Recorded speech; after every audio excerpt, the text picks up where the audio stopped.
Assalamualaikum warahmatullahi wabarakatuh. Hai guys, welcome my YouTube channel.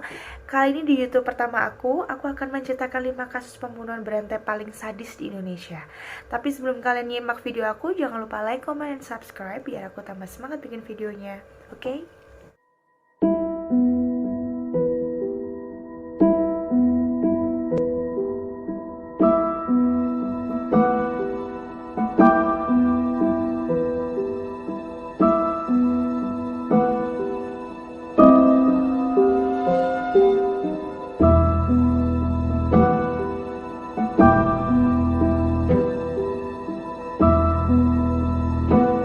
Guys, kita langsung ke cerita pertama, kasus pembunuhan robot gedek. Kasus robot gedek sempat membuat geger warga Jakarta dan menghiasi pemberitaan pada tahun 1996. Pria bernama Asli Siswanto ini terbukti melakukan pembunuhan terhadap 12 orang anak laki-laki yang usianya itu 9 sampai 15 tahun. Semua pembunuhannya dilakukan antara tahun 1994 sampai 1996. Pria tunawisma dan buta huruf ini dikenal karena aksinya yang sangat keji dan kejam. Robot gedek diketahui menyodomi para korbannya lalu membuang mereka dan memutilasi jasad korban menjadi beberapa bagian. Dan dari bagian-bagian tubuh tersebut dibuang secara terpisah di beberapa tempat seperti di Pondok Kopi, Jakarta Timur, dan di rawa-rawa sekitar bekas Bandara Kemayoran, Jakarta Pusat. Dari 12 korbannya, hanya 8 korban yang jasadnya berhasil ditemukan oleh kepolisian. Siswanto sempat buruan kabur ke Jawa Tengah sebelum akhirnya berhasil ditangkap oleh pihak kepolisian, dan kemudian dia divonis pengadilan dengan hukuman mati. Selama menunggu eksekusi matinya, ia mendekam di lapas Nusa Kambangan, Cilacap.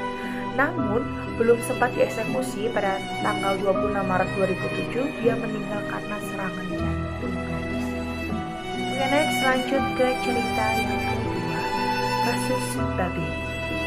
BKUni alias Babe juga tak kalah kejam dari robot gedek dalam melakukan aksi pembunuhan terhadap korban yang juga anak-anak guys.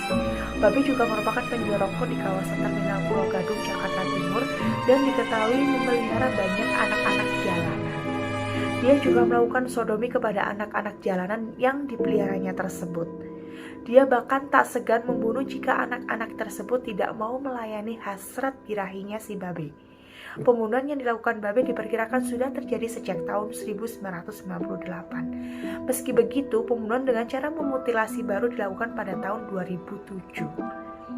Babe kemudian ditangkap pada 2010. Dari pemeriksaan terhadap dirinya, dia mengaku membuang beberapa tubuh korban mutilasi di lokasi yang berbeda, seperti di Terminal Pulau Gadung hingga Pasar Klender, Cakung, Jakarta Timur.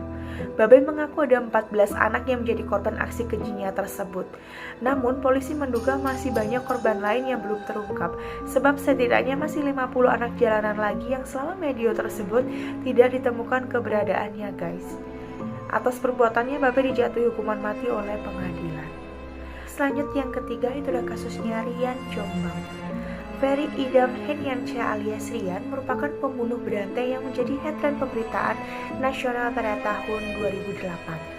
Pria yang kemudian dijuluki sebagai Rian Jombang ini diketahui menghabisi 11 orang dalam rentang waktu 2006 sampai dengan 2008. Rian merupakan homoseksual ini melakukan pembunuhannya di 2 lokasi, yakni di Jakarta dan kampung halamannya di Jombang, Jawa Timur.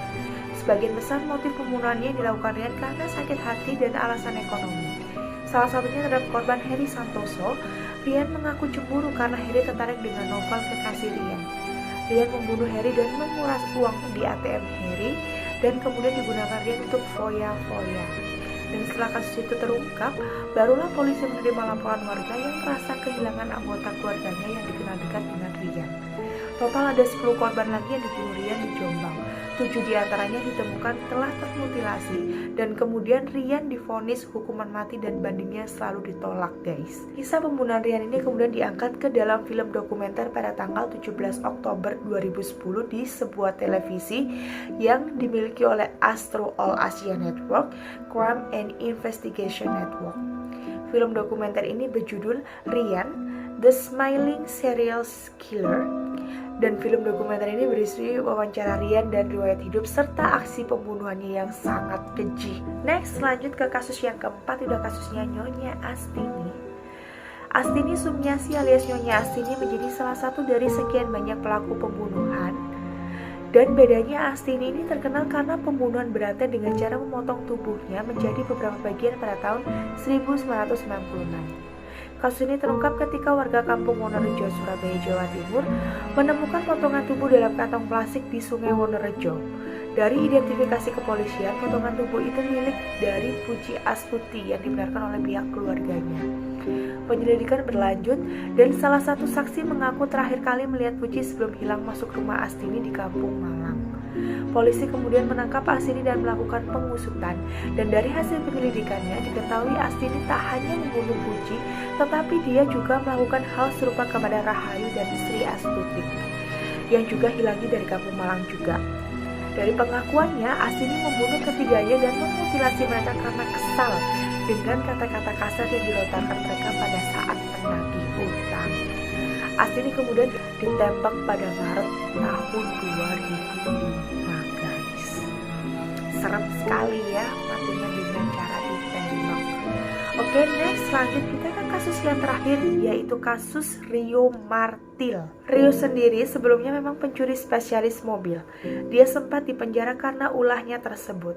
Dan selepas keluar penjara itulah, Rio tanpa segan membunuh para korbannya dengan martil yang selalu ia bawa saat dia beraksi, guys. Dan setelah itu dia membawa kabur mobil milik korban. Dan oleh PN Purwokerto, Rio kemudian divonis hukuman mati. Berbagai upaya mulai dari banding, kasasi, hingga pengajuan gerasi selalu ditolak. Dan akhirnya dia ditetapkan harus menjalani yaitu hukuman mati. Dan selama menunggu eksekusinya, Rio mendekam di lapas LP Kedung Pane, Semarang sebelum dia dipindah ke Nusa Kambangan pada Agustus 2004. Dan disitulah Rio kembali melakukan lagi ini, guys. Dia kembali melakukan pembunuhan dari korban yang kelimanya. Dan dia membunuh guru sekaligus teman satu selnya yang merupakan narapidana kasus korupsi, yaitu Iwan Zulkarnain. Rio membunuh Iwan dengan cara memukul dan membenturkan kepalanya ke tembok dengan cara berkali-kali. Dan motifnya Rio tersinggung karena ucapan Iwan yang menyebutkan sudah tidak bernyali.